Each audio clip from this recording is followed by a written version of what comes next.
All right. Well, thanks for coming. Thanks for coming. Thank you for coming. Yeah, man. This is next. I had to force you out here. This is and Lev. I don't think Lev has been outside in a while. Yeah, It's been a minute. Yeah. Lev's our Jamie. There he is. Yeah, he's Jamie. Handsome. He just got that beard. Is Jamie handsome? I've never seen Jamie in real life. That's a good question. Yeah. What are the chances he doesn't exist and he's just AI? At all. He's just an AI. Yeah. Well, we're going to get into that. Lev is real. Yeah. For now. Lev is real, just so everyone knows. For now. Let's see how he does. In your business, do you have a Lev? I do not have a Lev. Yeah. I have, what is a Lev? What does Lev do? It's interesting. I would say that the best way to characterize Lev is he's like a human. That's good. A human manifestation of AI. Oh, okay. I have no Levs then. No. So who's Roderick? Roderick is like he's a marketing guy. He's the marketing guru. Yeah. You met Roderick. He's not an influencer, but he is, and I don't know. He just does everything social media. He's got gray hair. Does he have gray hair? Not gray. Great. Oh, great. Yes, yes.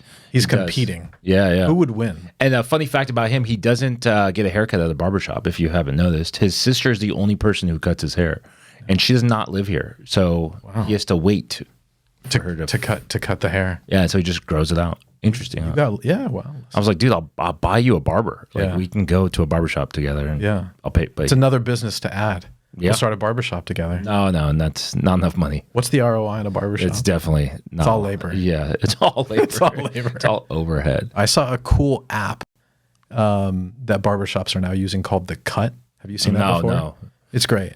I just don't. It's too modern for me. I want to go into a barbershop. I want to wait. I want to talk smack. I want to. Wait, do you sit there? I want to sit there, but not for too long. But I want to go back and forth, talk sports. Yeah. Just talk shit. Can we cuss on this? Okay. I think so. I hope so. Right. This is not for kids. But I don't want to do an app and then schedule something and show up and. Wait, so you just show up randomly? Show up randomly. Hey, is somebody there to cut my hair? Between normal business hours. But then the guy that just started is like, yeah, I'll take you. Yeah. Edward Scissorhands. Yeah, but I know my 2 or 3 barbers Okay. that I trust. Okay. Male or female? They're always male. I don't trust a female with a fade. No offense Really? to females with fades. Dude, what? Come on, man. Is it? There's no. Am I not there yet? There's no site. Dude, this is. Did I just get canceled? Yeah, you're done, dude. You're out. Lev, is he Just out? Set me up. He's getting there. Yeah. All right, we'll stop before we go down too far. Well, just to get everybody up to speed, I'm William Stern. I'm CEO of Cardiff. Cardiff's a small business lender. We're based in San Diego, but we lend all across the United States. Been around for almost 20 years. Damn. Yeah, long time. Hence the grays. gray and the beard. Yeah, that makes sense. Before we before we did the podcast today, I looked at my wife. I'm like, "You got anything for the gray in my beard?" Did she have it? Should I tell the truth or You should I gotta tell lie? the truth. It's Bro, the first episode. No one's gonna watch it. Remember that. She's like, if you dye your beard, it's not going to match your hair, That's true. right? And she said, don't you remember when you did your holiday party 2 years ago and you showed up with a black beard Oh, rookie. and brown hair? She goes, was that embarrassing for you? It was embarrassing. Yeah. Everybody. Maybe I'm not old enough yet to think about that stuff. You're not there. Yeah. You've got a few stubbles. I got some, but the carpet has to match the drapes. yeah, it does. Does that make sense? Yeah. Otherwise, people stop. You ever seen a guy where his hair is too black? Yeah. I don't It's wanna too be- obvious. I don't wanna be Yeah, like that. not yet. Yeah. Yeah. Listen, my dad's Israeli. Yeah. He never dyed his hair. But there are some people in the Middle East, I don't want to start pointing fingers at You them. don't want to start another war. Just relax. I do not want to start another war. Over hair and Over dye, hair. yeah. Yeah. Start pointing too soon. fingers. Too soon. Too Yeah. soon. Again, Lev, I don't want to get canceled. So. Yeah, it's too late. Both of us just We're got done. canceled. Yeah. Sexism and Yeah, we can edit. Yeah, edit that out, dude. But some of those guys dye their hair pitch black. It does not look good. Yeah. So going back to my wife or whatever, she was like, well, what do you have in mind? And I was like, well, if I can't dye it, then what are my options? So she takes out an eyebrow pencil that she uses and she starts running the pencil through my beard. Yeah, I would have never known unless you said something.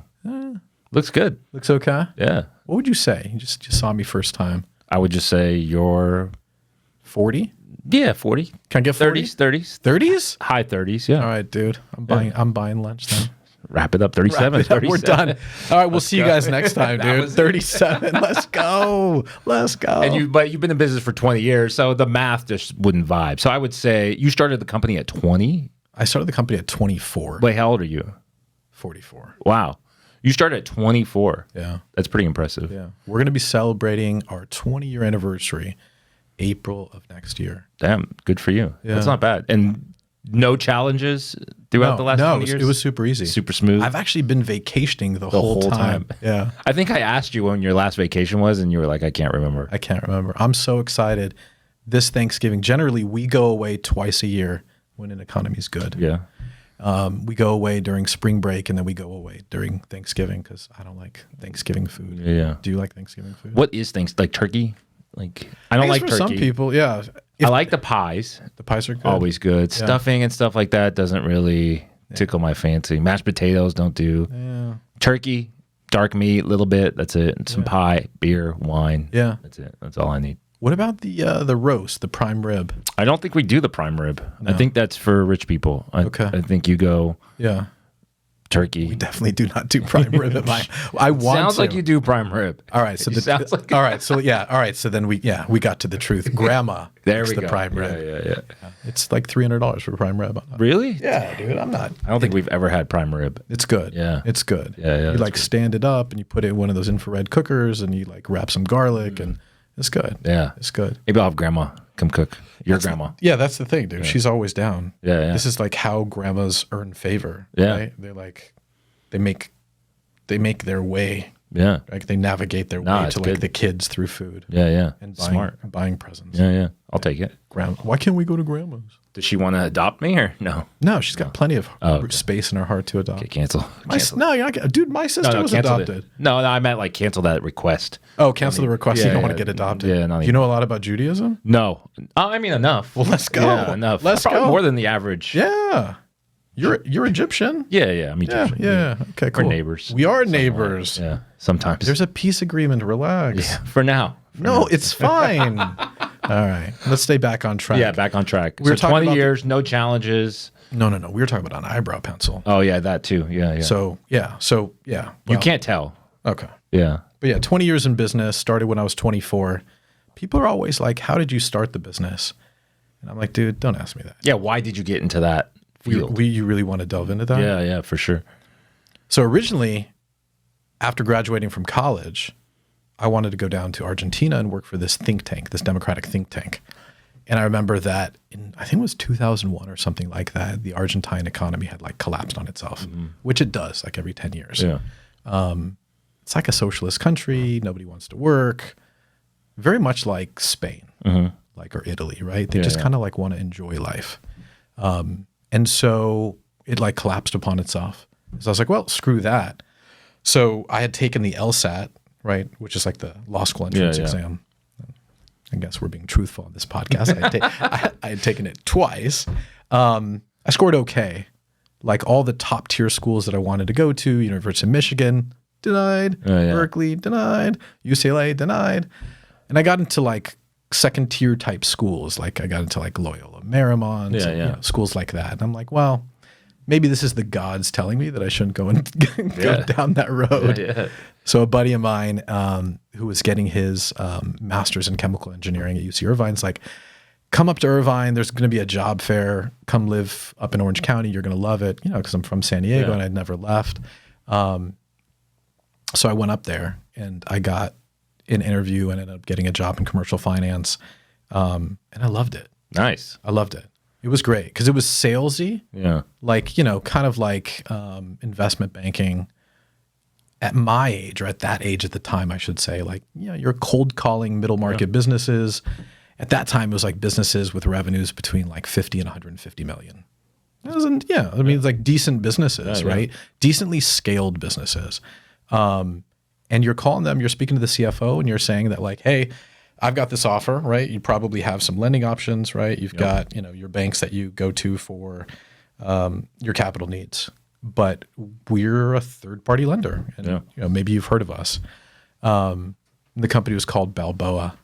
Balboa, like Rocky Balboa? Yeah, dude. And it was so embarrassing because like, you know, like Do you know the word Balboa? Like, No. okay, so like if you're from Orange County, you're like, oh, Balboa Island, which is like, a rich person's like strip of real estate in Orange County. It's in Newport Beach. Yeah. And so like naming the company Balboa made sense to those in that area. Yeah. But when you're calling on Grand Rapids, Yeah. do you know what I mean? It doesn't resonate well. So that's the point of like branding, right? Yeah. Like you better build brand awareness before you start calling your company Twilio or Balboa. Yeah. Does that make sense? Yeah. Or Cardiff. Yeah. Yes. I was just going to say, this sounds familiar. Yeah, right? Sounds familiar. I should have learned from that mistake early on. But you asked me if I made mistakes. Yeah, there's one. No. There's I one. like Cardiff. Cardiff is pretty Put one good. up on the board left. Yeah, it's better. One for Josh. Just get one for fun. Dude. I'll But Cardiff, I like the name. So you transitioned from just being a sales guy and you were like, screw this, I'm going to go on my own and start my own business? Yeah, well, I mean, like, it didn't, I don't think it dawned on me that I could do it on my own. Yeah. Kind of like all the other people that are in that capacity right now. Right? Yeah. You're grinding, you're dialing for dollars, or whatever. You're being a salesman in any capacity, right? And you're like, kind of everyone thinks about like, wow, if the shoe was on the other foot and I owned the company myself, oh God, how things would be different. I'd have so much money and so much freedom, houses and cars, luxury watches, and you start thinking about all these things you can accomplish. I don't think that even dawned on me. I'm dialing for dollars, making cold calls at the time. I got hired August of 2001. Yeah. I don't know how old you are. You're 40? I'm 39. 39. Okay. Almost 40. All right. Well, for those of us who are a little bit older, I remember going to work on September 11th, and I remember looking at my boss going, all right, well, the Twin Towers just fell in New York. I think we should go home instead of cold calling. And I remember my boss going, get on the phone, bro. So I'm on the phone for the balance of the day calling people, and they're like, dude, the world's ending. And I'm like, dude, this just further sort of indicates that like having a boss sucks. Oh yeah. It was like my first real job. Yeah. So I don't know, I don't know if it had dawned on me at that point that I wanted to be self-employed, but like I started keeping score at that point. Yeah. It was like, all right, well, having a boss sucks and they don't necessarily make great judgment calls all the time. Yeah. When you have a parent who does something like that, you're like, well, I love them. Yeah. So if they make bad judgment calls, they're allowed that, you give them some slack. But my boss, I had no pre-existing relationship with him, dude. But in any event, you dial for dollars and, you bring in customers. At that time, I want to say the company I worked for, Balboa, they were just brokers. So similar to like a mortgage broker. Yeah. So essentially you find a customer that needs funding. Okay, the funding amount is like $350,000, right? And so you get their financials, you look it over, you spread their financials, and you figure out like all the ratios that you need to look at in order to find out if like, they're a good candidate to borrow money and at what rate, right? Look at all their rates that they're paying on all their, existing debt. And you look at their incremental borrowing rate, which is kind of just like the average of all the debt they have divided by, right? So you underwrite the deal. You basically do. Yeah. You basically do. And so you get to understand it from both the sales side, but also from like the credit quantitative side. Yeah. So it's, I would say it's analogous to kind of what you do, right? Because you have like a real estate background where that's like selling, but then you also have to underwrite the deal and then figure out what bank you're gonna sell this customer to. Yeah.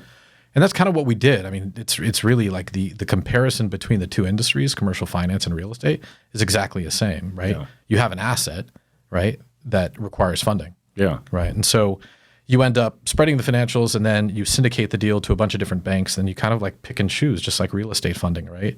You're like, what's the best rate? What's the best term? Generally, the way these things work, it's like 5 to 7 year terms. Yeah. And at that time, it wasn't really cash. It was all asset based. So it's somebody that's like, I remember one of my first deals was for a company that like white labeled shaving cream for companies like Barbasol and Gillette and like all those brands or whatever. And so they needed to like upgrade their facility. And so I think what we were financing was a production line. Did the same thing with, do you remember that toy company, FAO Schwartz? No. Okay, you're too I'm young. a baby. You're too young. That sounds like a They went bankrupt like a gazillion times, but they have brand awareness, so they're able to recapitalize. They wipe out the equity investors, and then just obviously the bondholders are the ones that are brought back in. But it was a toy company. yeah. And I did same thing, like production lines for them. So capital equipment, generally terms are on average like 3 to 7 years. And at that time, I want to say like 2001, 2003, rates were in the sixes. Yeah. Compared to today where you buy real estate at like 8.5%. Yeah. Oh, it's so crazy. We'll get into that. Yeah. We'll get into that. Because that's not my arena of expertise. And I really don't want it to be. I think everyone who buys real estate, right? They just want you to handle it. Oh yeah, 100%. They don't care about rates or this or that. They just want to make sure it fits in their budget. Probably like a business owner. Yeah, right? yeah. They don't care about the ins and outs or. I think it's a commodity, right? They want ease of process. Yep. I always give people the example. They're like, well, who are your competitors? And I'm like, I mean, yeah, there's a gazillion competitors, but it's like, let's use the example of like gasoline, right? Petrol. We can agree that like the gas at Arco is the same at Chevron as it is at Mobil. I mean, is there any difference? That's not what the ads say. The ads say Yeah, that's true. Shell has a little bit better quality. Yeah. And that's why you're paying the extra 30%, it seems like, when I drive by a Shell gas station. Do you even, you don't? No, I drive by. I have a Tesla. I have a Tesla too. Yeah. But I would agree that all gas is the same. I don't want to come off as like a jerk because All right, that's coming through. Yeah. No. No. I just, we have solar on our roof. So the idea is like, why pay for gas? Yeah. Yeah. I agree. But I don't want to scratch off The makeup. the penciling. Yeah, the makeup. It's makeup. Yeah, it is makeup. It's male makeup. Let's be. I don't know if it's male.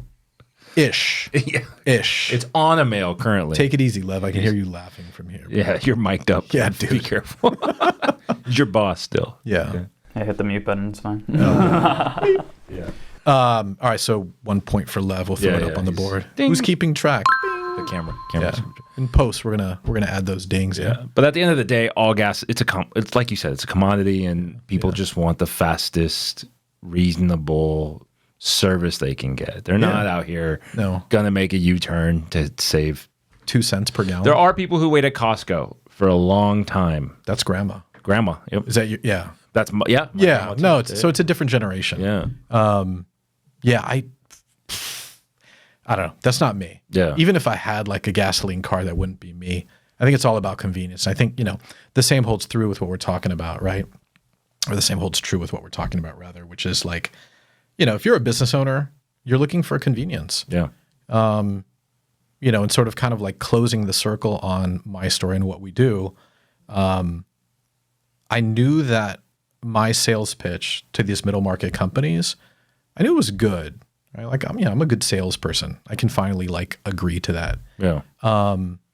Because it's sometimes it's tough kind of looking in the mirror and acknowledging who you are. Yeah. Right. Especially at a young age, 20 through 23. Yeah. Like when I was a kid and I was selling these loans as like this commercial finance associate, I was kind of ashamed to be a salesperson. Yeah.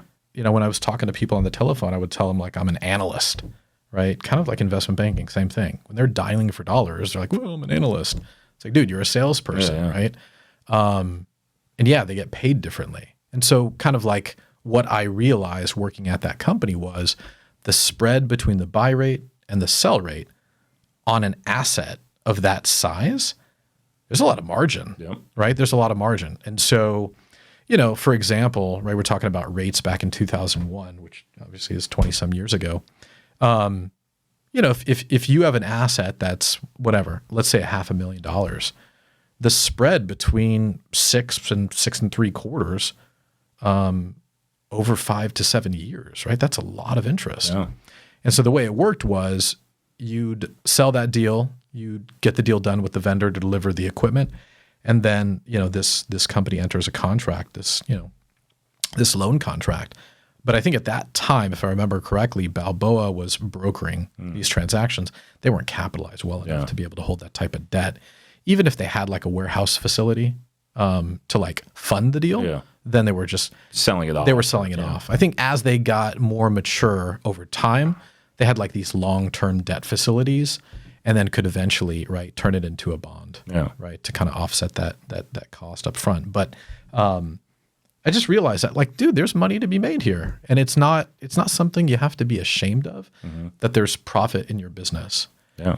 And so, I guess closing the circle on that, I made some money, and then I bought a piece of real estate, which that is not what my side of this podcast is about. I'm not advocating real estate. However, it's been an asset class for me that's done very well. Yep. And I bought my first house in Irvine. I remember borrowing money from my dad at the time in order to, because I was short on the down payment. It's tough. It's tough out there in the streets. You don't think about all these like things that like are, sort of are required up front. Oh yeah. Right. You're like, okay, it only requires 20%. And there's all these other line items. Yeah. So I remember being at a bagel store with my dad using like I don't know what it was, like a Einstein's bagel, like writing it down on a napkin. I'm like, okay, well, if you lend me this much money and I'll pay you back this much money, and like over time, that's going to work very well for you. My dad's like, all right, dude. Yeah. I'll give you the money. Yeah, so I bought a house. I want to say it was like 2002 or something like that in Irvine. For all you guys who don't know Irvine, it is an amazing, I mean, you would probably speak to it better than I can, but it's this planned community in Orange County, California, and you just can't lose. Yeah. If you buy something there. Still to this day. Yeah. Yeah. 20 some years later. It's amazing. But it's like a finance capital now. It's like where all the big banks, all the lenders are at, all the escrow, the credit companies are all stationed or based in. What are you doing in San Diego then? I don't know. I like San Diego. Irvine's too Irvine. How about Newport Beach? Newport Beach's nice. Yeah. Yeah. Yeah. Maybe in a couple years. They've got a great Persian supermarket there. Oh yeah. Have you been there? No. What's it called? It's called. They have multiple chains, right? Yeah, they have like one in Anaheim Hills. I'm trying to remember the name of it. Yeah, I could text a Persian now and they would tell me. Yeah, at my advanced age, I can't. No, it's like Wholesome Choice. Wholesome Choice. Yep. Yeah, dude, look at you, man. They have really like a good food court. Yeah, where it's like all different restaurants. Absolutely. Yeah. It's amazing. It's like you do well up there. No. You'd crush. Too many Persians for me. Bro, a lot of deals. I know lots of deals. A lot of deals. Yeah. A lot of deals. Yeah. A lot of comedy videos you could make. Oh, for sure. Yeah. That would be too easy. That's nonstop content. They're setting it up all day and you're just Karch Karai, just slamming it down on the. I wish I bought a house like you in Irvine. I would have made bank. Yeah. But I was stuck in San Diego. But I would say stuck. Was it you that sent me that article? It was like San Diego's now it's the most expensive city in the world, probably. Lev, can you fact check that for us? That was first Jamie role. Yeah. I like it. Fact check that for me, bud. San Diego has clinched the top position on the 2023 to 2024 list of the most expensive places to reside in the United States. United States, but I'm guessing the world. Like I'm sure it beats out anywhere in Argentina and Mexico. Well, it's a good thing I didn't move there. Maybe not Monte Carlo or something. Yeah. But hey, Lev, put a point on the board for Lev. Does he subtract? So that's 2. He gets a point for that? Yeah, he's leading. Okay. You have 1, I have 1, I think. I'm not. My wife says I keep count of things. Do you? Apparently you do. Yeah, apparently I do. Apparently she's resentful. Yeah. I'm working it out. I've got a good. That's what podcasts are for. You can just get it all out. Get it all out. Yeah. I have a business coach, so I think in a future, podcast, I'd like to explore that. Maybe we can have him on. That'd be awesome. He's amazing. I like that. He's absolutely amazing. Yeah. He's worked with San Diego guy, or he is locally. Yeah, but he's a sailor. Oh, okay. He's a sailor, and so he sails all around the world. But he's worked for some of like the largest companies in the world. Nice. I don't want to delve too much into that. Yeah, we'll get him on for sure. We'll get him on. Yeah. He'd be dope. Yeah. So you sold your house, Irvine. Sold the house, used the money to build Cardiff. And you made X amount of dollars and invested a few $100,000. Quit your job. I did. And you were like, screw this, I'm out, going on my own? Or was it like a planned transition? Yeah, I mean, it was nothing nefarious. Yeah. So it's like, when I was working at that company, I wasn't necessarily like trying to put the pieces together. I think at the time I was like, well, I'm kind of washing my hands of this. Yeah. I don't want to do this anymore. And I remember speaking to a buddy of mine who was finishing up his master's at Stanford. And he's like, what are you going to do? Are you just going to work at that company forever? I'm like, well, what are you going to do? I knew him from UCSD, and he was like a math guy, quantitative guy. Yeah. And he thought he wanted to manage engineers. And that's kind of what his master's was from Stanford. I don't know how, nothing against engineers or the people that manage them, but that is not a company, A, I want to invest in, Yeah. B, I want to work every day in. just like trapped in this analytical bubble. Like that is engineers are the best, worst clients. They are very, What do you mean by that? like if I get an engineer client as a, like who wants a mortgage, they are going through every single number, every single line item. Is that just a different type of brain? They're just asking all the right questions, questions I wish that everyone would ask. Oh, okay. But all right, so I hate getting them, right? Because they'll just sit there on the phone for like an hour and a half. Yeah. Where my military clients are like, just sign. They don't care. They're just signing. Yeah. But yeah, engineers are the best, worst. Yeah. We need them, right? To survive. Yeah. I think they're the people that they're using that side of brain that's so uber analytical that sometimes, again, I don't want to get canceled for saying this, but they'll talk. You can't get canceled by engineers. For engineers. Is that a protected category, Lev? I'll fact check that. Okay. But I think they're the type of people that can actually talk themselves out of a deal. Oh, yeah. Right. So if it's a great piece of real estate, I would imagine. Yeah. And for whatever reason, maybe it's not facing the right direction, or maybe it's numbers don't add up, or something closing small. costs are too high. Yeah. Yeah. And then they're kicking themselves, right? Or maybe they don't even realize it after the fact. Yeah, yeah. It's the wife. Yeah. Always. The wife knows. Always the wife. The wife knows, and then the dude messes it up. Yep. And then the wife for the next 10 years talks about that missed opportunity. Yeah, yeah. Yeah. Yeah. Remember when you did that? No. No. That's what they say. Remember when you made that? Yeah. Yeah. Remember when you made Remember that? you sold this because of this? Yeah. If we had only held on to it. It's like, that was 20 years ago. Let it go. Yeah. Let it go. Look at all the other mistakes I've made. Don't. Let's Bing, not. bing, Yeah. bing, bing, bing, bing, bing. Let's not look at those. Yeah. At least in my book. Yeah. We'll skip those. Yeah. We'll sweep that under the rug. And so the engineer guy was like, "Hey, let's go start a business." Dude, what's? Yeah. He was like, yeah. You're leaving the viewers hanging. Yeah. Sorry. Okay. Yeah. I'll be quick about it. I'm more intrigued, I guess. I'm like, hey, what happened next? He was like, yeah, we should start something. And I was like, okay, well, what do you want to do? And he's like, well, you had done commercial finance before. Can we do that? And I'm thinking, I wouldn't even know where to start. Oh. And it took me a while to kind of put the pieces together. I remember writing a business plan I had moved up to San Francisco. And I remember writing a business plan just like every day. I would eat a can of tuna. I would go to the gym in the morning, eat another can of tuna, go back to writing my business plan. I want to say it took me like 2-3 months to write this thing. I remember going to like a bookstore to read how to write a business plan. Yeah. But I'd never written one. And so the business plan was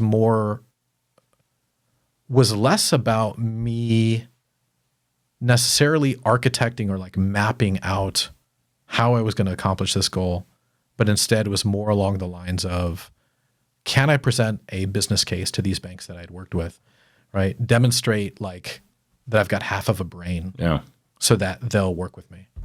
So whatever it was, 30 some pages, I wrote it. And then I want to say at that time, you had to like print it and mail it. Yeah. You're really aging yourself. Yeah, dude. It was wild. I remember printing it out, right? And then sending it to all these banks, attention to, and then hoping that they looked upon it with favorable eyes and let me broker these transactions. So we left San Francisco. And are you at Balboa still at this time or no? I had since left. Okay. Yeah, I'd since left. Again, like nothing nefarious. I loved working there. I loved the people that I worked with.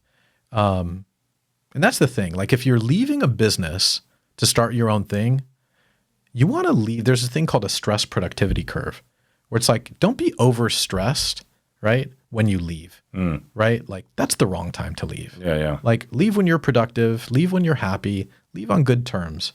Because you never know, right? Leave that door open to future opportunity, right? And like real estate, right? Same thing, right? I'm sure you have people that work with you as agents or loan processors or whatever. And they may go to a different company, right? They always come back. They always come back. Always come back. There's always an opportunity to work with people. Friends, it's another example, right? Friends are kind of like the seasons throughout the year, right? You have like spring and winter and fall and summer. And friends are the same way. Like this is who I'm hanging out with right now, right? Yep. And that could be because of sports, or it could be school friends, or maybe somebody's a neighbor. Yeah. Wink, wink. But then, 6 months from now, right? Maybe they're not your closest friend. Yeah. But you don't destroy that relationship. And so, for all you viewers out there, right, that are stuck in like, this grind, this 9 to 5 grind, when you leave that company, to maybe go work for another company or start your own thing, don't leave on bad terms. Yeah. That's so immature. It's the wrong attitude to have. But I think it's hard to do that in this day and age. A lot of owners or managers are very, what's the word I'm looking for? They hold grudges. Yeah, they're resentful. Resentful. And if you don't leave as a kind of a side ploy on the side where you have a plan, they will hold your commission checks or they'll just give you a headache. Maybe you haven't had that experience, but in real estate, it's like that. Brokers get super mad when someone quits. They hold commission checks. They're petty. They're petty, very petty. They go after them if they take a lead, quote unquote. Oh, wow. So there's things you have to do to be sneaky. But I like your point, right? Don't leave because of that or on that note. Yeah. Leave because you're happy you're producing and there's just a better opportunity. Yeah. I think it makes for a better transition. Yeah. 100%. Yeah. I mean, there's so many use cases for leaving because you have another idea that maybe somebody isn't doing it that way. Yeah. Right. And so if you leave on good terms, it leaves the door open to possibility of future collaboration. So anyway, that's my wife says I give people advice too much. Yeah. Maybe I shouldn't. You can. Yeah. It's a podcast. It's our podcast. Yeah. All right. We're going to give people advice. All day. So we started the company down in Southern California in Orange County. And I don't want to say too much, but I remember the owner of the company that I used to work for came to visit me and was like, hey, heard you want to get on our platform, right? It's like, a broker. Yeah. And he's like, I want to buy a piece of your company. And I'm like, dude, I just opened the doors. What's to buy? Yeah. And it was like, it made me feel good, but at the same time, you kind of are cautiously optimistic. Yeah. I didn't leave on bad terms. So what is there to fear? But I remember saying no to his offer, and I don't even remember what the offer was, but I think he wanted 10% of the company. It wasn't like a PE firm that's looking for a controlling interest.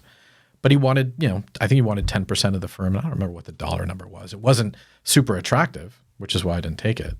But I remember him saying that I couldn't be on his platform. If I didn't sell 10% of the company to him. Oh. And that's when I kind of realized that, dude, he was in his mid-40s. Yeah. He was a smart guy, had done a lot of deals in his life.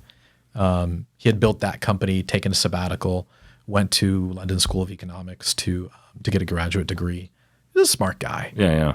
Did parking lots, coin-op laundromats, which back then was like a gold mine. I don't know if it is still today. Yeah. How that asset class is doing, but was a smart guy. But I just remember thinking at the time, I remember us going out for lunch to Subway. A 20-year-old kid. That's the type of lunch I could afford. $5 footlong. Was it $5 footlong or was it cheaper? Easy. Was it was probably $5 footlong. I think it could have been like $3. $3.99. Yeah. Nice. Yeah. Whatever it was, that's what we ate for lunch. And then, he's like, I'll follow up with you for an offer or with an offer. And then I got the offer via email. And I remember it being this operating agreement. And it's like, dude, I could spread financials all day long. I can look at balance sheets and P&Ls.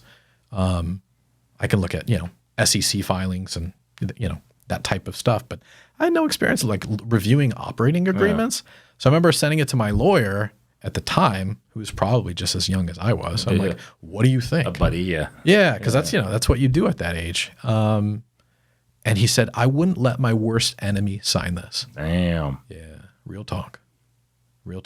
That's crazy. And so obviously I didn't sign it. Yeah. And I don't think the money was even in contention to make it, Yeah. It did, the numbers weren't interesting. Yeah. If the numbers were super interesting, it presents a case to be deliberated. Right? Yeah. Deliberated over. But he saw something, obviously, to make you an offer. Yeah. But you were already financially set, right? You weren't worried about the money. You weren't worried about getting business. I don't know. Structure. What were you worried about at that time? At that time, I think I was worried. Coming from that company, I remember that, or at least the word on the street was, he had business partners that he had a falling out with. Mm-hmm. And so there's a cautionary tale there, which is who you go to bed with in business, right? Sort of, it leaves a wake, right? And so, behind it, right? it's dangerous, right? And so knowing who you're going into business with is important. It's my dad who would advise me at an early age, was like, business is marriage without love. That's a pretty good way to look at it. Yeah. And they fell out of favor with each other. Yeah. And that's why he took a sabbatical. And so I'm like, the offer wasn't that good. No, it wasn't. He wasn't looking for more than 10% of the company, which I was fine with anyway. Getting onto his platform, right? Just like you, right? And being able to have access to a bank, it's a big deal. But there's other banks out there. It's not the end of the world. No, it's not the end of the world. So, I just thought, like, if this guy at his age, at that time, I was like, that's an advanced age. He's like in his 40s. Yeah. Now looking back, I'm like in my 40s. Yes. That's how people are looking at me. Yeah, dude. Snap me, bro. Snap me. For all those on Snap me. No. I have no idea. I don't use Snapchat. I think it's dead. Is it? I think so. Nice. Okay. Stock's at like $3. I don't follow that stock. Yeah. Okay. Don't snap me. DM me. Yeah, there we go. DM me. Yeah. But yeah, I just didn't do it. I thought, somebody at that age who has a problem with his business owner, I'm not looking to be like his second wife without love, right? Yeah. I don't want to be in that space with him. So I said no, and then fast forward, no problems over the last almost 20 years, and here we are today. Yeah, that's awesome. So that's my intro. So it worked out. That's your intro? Yeah. It's like a whole episode. Lev, what are we doing on time? That was like 30 minutes. That was a long intro. That's a super long intro. There's no way that was your intro. We'll cut it in post. No, that was good. We'll cut it in post. It was good. At least we got the full story, A to Z. So let's rewind. Okay. Let's pretend that was a short intro, which is hard to believe. Mine's going to be way shorter than that. Okay. All right. Yeah. Stopwatch. Go. Oh, hold on. I'm getting a call. Just joking. Oh, okay. I was getting a call. You were getting a call. All right, cool. Probably the wrong place to put a vibrating phone. Right. Between your legs? Between my legs, yeah. Right or wrong, depending on the podcast. Dude, I would say it's the right place. No, I mean, not in this. DM me. You're going to get canceled by your wife. You're going to get canceled by your wife. Yeah. Or just call me right now. If there's any apps out there that want to reach out to us for a little bit of promo, there we go. Just hit me up. This is your chance now. This is your chance, dude. Before we really get canceled. Vibrating phones between your legs. That's smart. Dude. Yeah. Brought to you by? Just put the phone number like streaming so you can just call during the podcast. Put it down here, right there. Anyways, my name is Josh. You can find me on social media at Don't Buy a Real Estate. I started off as lending tips. Can we pause? Pause. Really? That's your handle, right? Don't buy real estate. Yep. I remember finding it. I was like, dude, that is hilarious. It's hilarious, and it was weird because I was looking for a handle for my new page, and it was like the generic stuff: go buy real estate or buy real estate or finance whatever. And I was like, man, we got to start doing something different. And so I just did the exact opposite, which is don't buy real estate. And I still am firm to I still back my handle because I don't want you to buy real estate if you're not ready for it. If you're not educated, that's kind of my goal my job is to get you educated, get you ready to buy a house. Yeah. I've just seen a lot of horrible things happen in real estate, from divorce to crashes to foreclosures to family feuds because of a death and kids fighting. Dude, real estate's horrible. It's tough. Yeah. But I think the funny part and the honesty that's sort of packed into or sandwiched into the irony of your posts is like, this is what I have to do. Yep. And this is a disaster. Everything is going wrong every single day. Yep. And so it's like, don't buy real estate, but maybe it's buy it from me so I can kind of help you navigate through those. That's the ultimate goal. But I want to teach people. Yeah. So you don't have to buy it through me, obviously, but I want to help you learn the ins and outs of real estate. And that didn't come overnight. When I first started, it was all about making money, right? Just go, sales position. And we were doing fine until the market crashed. And that was a disaster in itself. But you pivot, you figure out ways to still make money within real estate. And luckily for me, there's a lot of moving pieces in real estate, whether you're a real estate agent, a broker, a mortgage lender, an appraiser, a home inspector. There's always something you can do within real estate. Yeah. I chose the higher commission angles. Yeah. But at the end of the day, I realized that just collecting a check wasn't worth the stress. I like to help people. I like to change and reshape communities with fix and flips and doing stuff like that. But you're kind of glossing over, because you're also almost 40, you're glossing over the first 20 years of your life in business. It was where horrible, you worked for an institution. Yeah, worked for a bank. Worked for myself and my father when I first started off. The crash happened. What year was that? That was 2003. 1999. Yeah. Well, you were born in the 1900s? Yeah, I was. Dude, 19 the late 90s. Easy, bro. Easy, bro. But I got my license at 18. Shout out to Dean, who loves... Dean? Is my business partner. Oh, okay. Shout out to Dean, who's always talking about Sir Mix-a-Lot with like new employees. And they had like, no idea. They're like, what? Yeah. He was knighted? Yeah. This is a rapper and he was knighted? That's awesome. That is pretty good. Sorry to interrupt your flow. Yeah. Dean, shout out to Dean. He made it happen. You got into the podcast. He's good with people. Is he good? He's really good with people. Yeah. Good. He's gregarious. Oh, He's fun-loving. People love him. Yeah. Yeah. That's good. Yeah. It's good to have.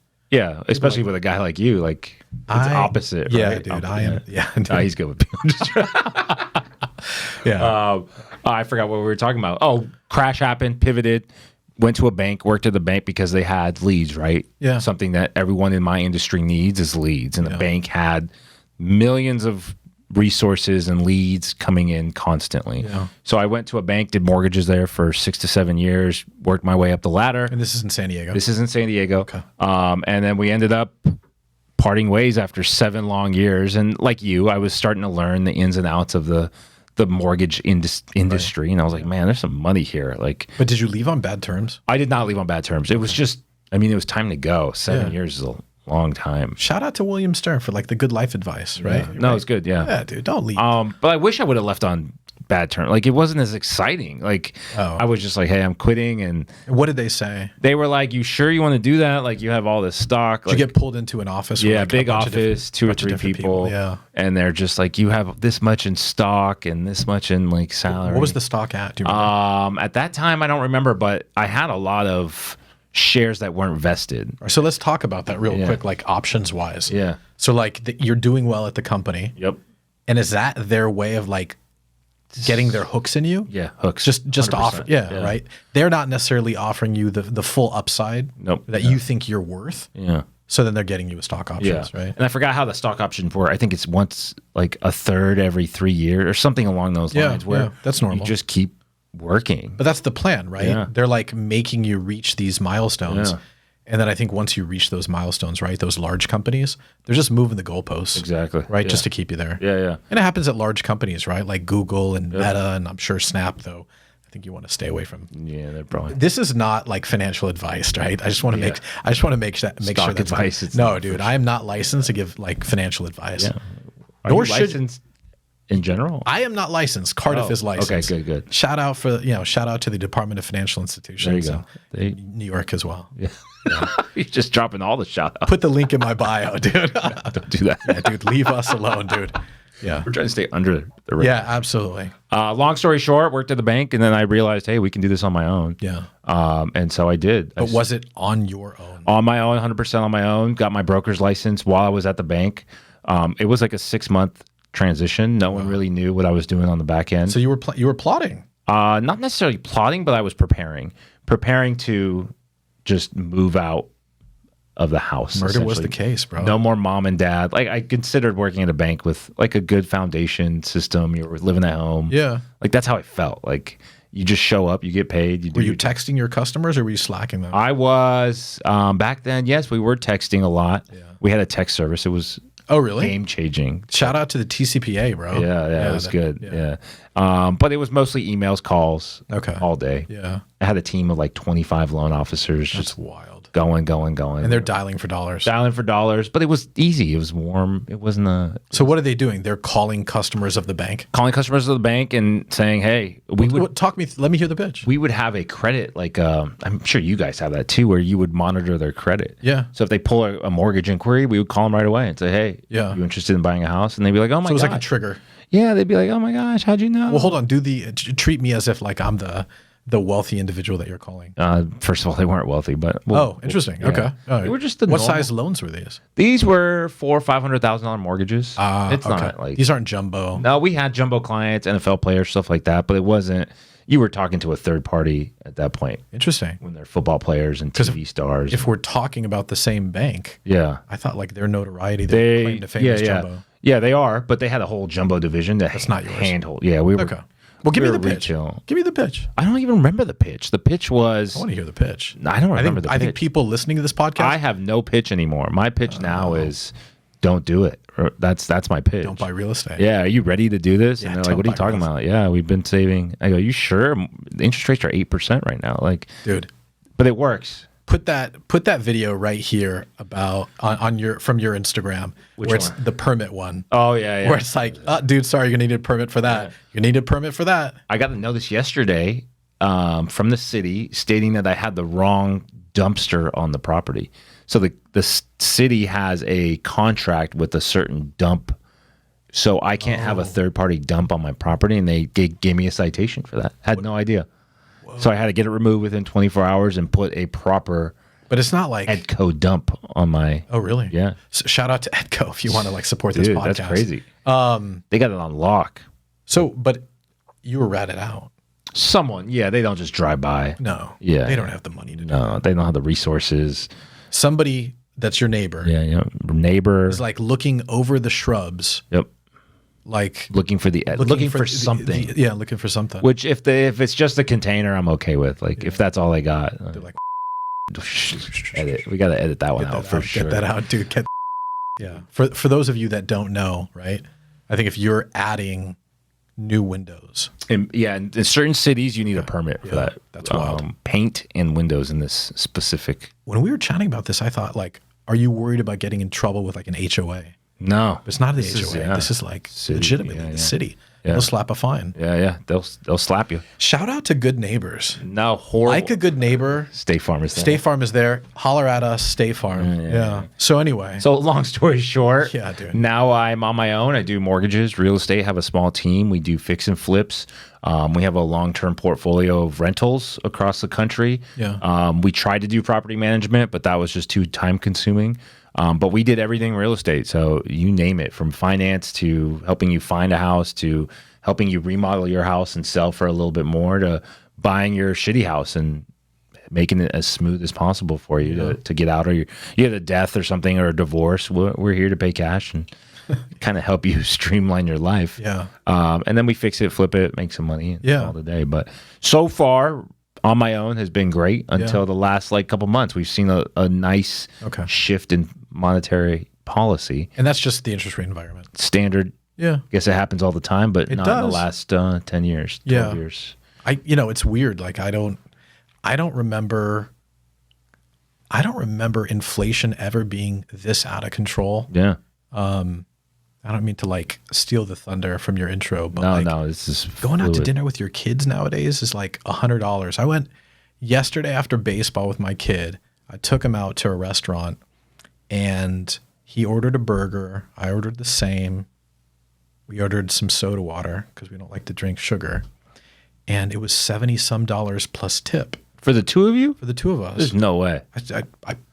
Well, we went to lunch the other day. It was like $48, and I was like, "What did you order?" Is this Chipotle? No, Chipotle was crazy too. Yeah, Chipotle was crazy too, dude. Chipotle. If any of you are watching, no one's watching, but no one's watching. Yeah. But Chipotle. Let's talk about this, bro. Let's talk about double meat. Let's talk about. It was like $9 for double meat. Remember?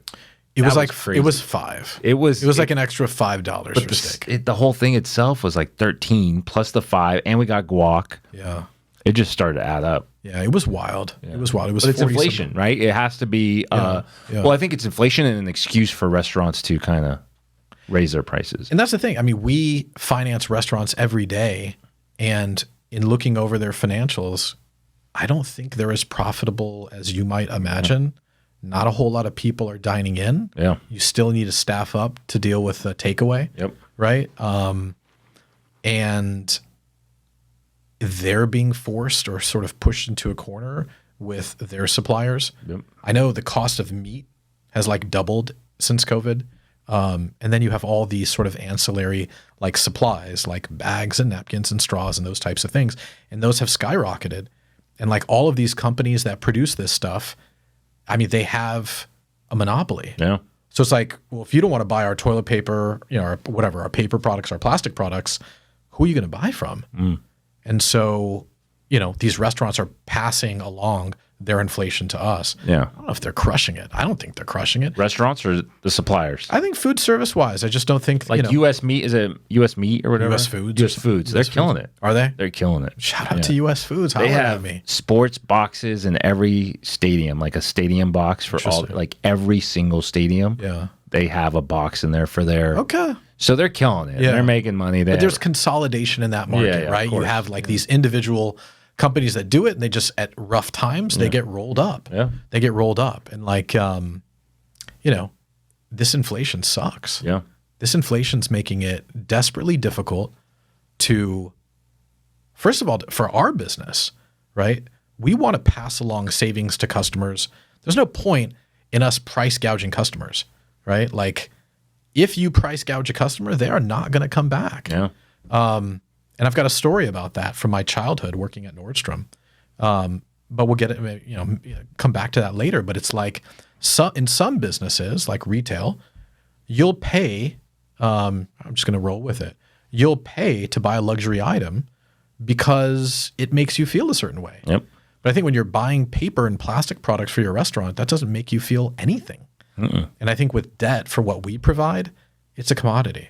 So, you price gouge, you lose a customer. Yep. And you've lost that customer for life. Yeah. I mean, on your side too. Real estate too, yeah. Yeah. Yeah, you could make a little bit more, right? You sell a higher rate or you do this, you do that. But put them in a weird program. It's not worth it. I mean, those are kind of gone, the weird programs in the mortgage industry. What about the ARMs? The ARMs are still there, but they're not as aggressive. The banks aren't giving you an option to be aggressive on those. The rates are still high. Like, I remember when I got my mortgage, this must be 3-4 years ago, the guy at Merrill that did my mortgage, shout out to Merrill, by the way. Lots of free shout outs. Like, yeah, we got to work on this. Dude, they'll come back. Trust me. The advertisers will come, dude. You're the marketing guy, so I am. And we'll get into that because I'm going to let you. I want to talk about leads. So after, let's close this point. But with regards to rates and inflation, I remember him asking me, and he was a really thoughtful dude. He was not a sales guy. And he was like, William, what type of mortgage do you want? I'm like, I don't know anything about mortgages. What you tell me, what do I want? And he was like, well, you can get a 30-year fixed, you can get a 15-year fixed, or you can do an ARM. And I was like, well, tell me the different rates. He's like, dude, rates haven't been this low ever. Yeah. And I remember getting the mortgage. It was like 2.5, 2.8, something like that. It was wild. It was like 30-year fix? On a 30-year fix. Yeah. It was free money. Yeah. He's like, well, if you get a 5-year ARM, it's X. And it was appealing, but I'm like, dude, the idea of this being like me domiciling my family in this house, building a community with the people that live there so that my kids can make friends, it's valuable. Yeah. I'm not like puddle jumping between homes, hoping that by every 2 years moving into a different house, I'm going to somehow kill it in that asset class. That was not what I was looking for. So I got a 30-year fixed. But yeah, inflation's wild.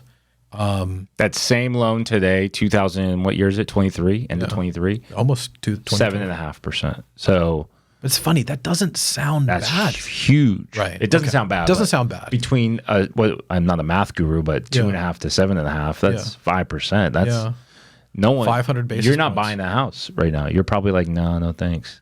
And I think that's the current state of the real estate economy, where people are like, they sit on this equity that they have, and it's like a point of pride for them. Yeah. Oh, dude, I bought it for $2 million. It's worth $4 million. Okay, great. So what do you do with that asset? Can't do anything. Can you get a HELOC? Most of the time, but most people don't do that. Yeah, because it's expensive money, right? 11% on the HELOC today. That's wild. Why would you do that? I don't know. I mean, what could you do? In like the business loan community, it's not unheard of to have an interest rate of 11%. Yeah. That's normal, right? For banks, their cost of funds right now, maybe to let small businesses borrow, I don't know, 6-7%. Damn. So, I mean, for all of you small businesses that are listening, right? If you have the expectation of borrowing in this environment, this inflationary environment, if you have the expectation that you're going to borrow at the same cost as like middle market or publicly traded companies, this is the wake up call, right? If you can't get a mortgage at 6%, you're not getting business debt at 6%. Oh yeah, for sure. It's just, that characterization of today's economy. It's like, you can sit on this house that's worth a lot of money, but how do you move? Yeah. How do you? I mean, it's a serious question. You don't. You can't. You're stuck. You could switch states, right? We're in we're in California. I guess that's the only option. But why would you leave California to go to, say, Arizona? Dude, you're paying cash at that point? Is that the goal? We have so many employees that work at Cardiff that when we switched from being like in office type capacity to a fully work from home, I think people started to like look at their options. And I don't think, it's not a red state, blue state thing. No, yeah. Right? This is not, and certainly this is not a podcast about like political leanings. I think it was just for them, it was like a lifestyle decision. Yeah. They're like, I have a house, it's worth this much money. I want more, I want more for my money. I want more house. And so you have this, contingency or a subset of people that work at Cardiff that are young or have young families, and they're looking for more. And so a lot of them did sell the real estate that they had in San Diego, and they made the change. They moved their families to, Tennessee, to Nevada, to Arizona, to all these, locales that have, or may have either no state income tax, low state income tax, and then the dollar stretches further. Yeah. I don't think food's much different. No, food's food. Gas may be a little different. That's true. Yeah. Depending on the state. But no income tax is huge for some people. Yeah. But the cost of real estate, do you own real estate outside of California? Yeah. Like what state? Ohio, Texas. Okay. I mean, it's all way cheaper, but I'm not moving to Ohio. Yeah. That's for sure. That's a good point. Austin, Texas, I have a couple there. Not moving to Austin. I tried. It was like... I've got a good story about Austin. Yeah. I've got a good story. It's hot.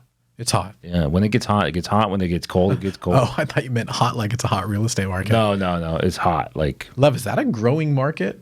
It's got to be, right? Not anymore. I think it's declining now. Really? Yeah. Because there was this great exodus for tech people leaving the state of California. Yep. And bringing... Well, they established a Google out there. Facebook has a headquarters out there. Tesla is out there. Our CTO is based in Austin. Oh, really? Yeah. And he was an LA transplant, so he moved from LA too. But their property tax is weird out there. It resets every year or something. I don't know. I know it's expensive. I think it's 2.5. Yeah, it's like double California. Yeah, it's right? crazy. Yeah, and it resets. The value resets every single year. So that's weird. Yeah, we're here. We kind of get blessed with that. Yeah, you're lucky. And I know there was some law passed, though I'm not again, do not fact check me on this, but there was some law, if you're inheriting a home from your parents. Yeah. You could use that tax basis. Yep. Okay. Forgot what prop it was. Okay. Because it was weird. If you inherit that house, I think the way it worked was once you inherit, the tax basis resets. So if your parents bought a home in the 90s, right, and did very well, you don't want to inherit that home and then all of a sudden have this huge tax bill. Yep. Right? That's that's not fun. Yeah. And I know a lot of our parents, for example, are in that position where it's I got to set up this trust. I want to make sure that I avoid, these tax situations, right? Sad, but it is what it is. I mean, we'll be there, right? Yeah. You will, not me. Well, I'm living forever. Yeah, dude. Never getting old. My kids ask me that. Are you going to die? And I'm like, I'm going to live forever, bro. Yeah. I'm biohacking my body. Yeah. As you can tell. Next episode, our biohacking. Shout out to Everbowl. Oh, I love Everbowl. More shout outs for free. We got to work on that. I thought you were the marketing guy. But that's the thing. You bring them in. It's free samples. At Costco? You ever go to Costco? I hate Costco. That's a whole different. Go on Sundays with the free samples. No way I'm going on a Sunday. Yeah. I'm going on a Tuesday at 10 a.m. right when they open with the old people. They go, sir, you're not old enough to enter at 10 a.m. I go, yes, I am. I need your AA or yeah, and I walk right in. I'm not going. Costco is a cult. I'm not. But the free samples hook you, and that's why they do it. I'm not a free sample guy. The toast. If someone's giving me a sample, I know something's wrong. Pizza bites, you don't get hooked. No, I'll just buy the whole pack Egg for rolls. $9.99. Okay. No. All right. Yeah. Never mind. If you're giving me a free sample, I know something is off. It's not off. It's just a way Costco's of trying to liquidating it. They're trying to get rid of it. Okay. You got to pay attention to the level. What is it? It's the cents. Yeah, the 99, 95. Yeah, it indicates manager special. They're liquidating. There's Just not going to Costco. That's a whole nother topic. We can, We use Instacart. I don't actually go to Costco. And no, I'm not going to shout out. That's how I know you're rich. You're just Instacarting Costco. Like, that's a pretty wealthy thing to do these days. I think it's just convenience. I think it's just convenience. Pretty wealthy, if you ask me. I DoorDash food. I can't even Instacart Chipotle. The surcharge on that is, it goes from $80 to $100 for me and you for my meal. Yeah. Not doing Instacart. Yeah. Okay. It's not for everybody. it's not for everybody. These companies. The point is, stop giving out our freebies on this podcast. You got it. Yeah. Don't be mad at your money. Don't be mad at your money. Don't be mad at your money. Don't give away money you don't have to. Exactly. Right? Drive all the way to Chipotle, pick up your food. Pick it up, get some air, get some vitamin D. Waste an hour. No, 20 minutes tops. If you're wasting an hour getting Chipotle, you're going to the wrong Chipotle. Efficiency problems. Yeah. I'm in and out. You order online, you go pick it up. It's a 15-minute You said in and out. Look at the camera. Shout out, dude. No shout outs. Unless they're paying for it, we're not shouting out. It's the hook. You got to hook them like Costco. This is the free sample. We got to work on this. Shout out to In-N-Out Burger. What up? Holler at me. Get in those DMs. All right, we're going to end this podcast now. All right, man. This is it. It was good. Yeah, it was great.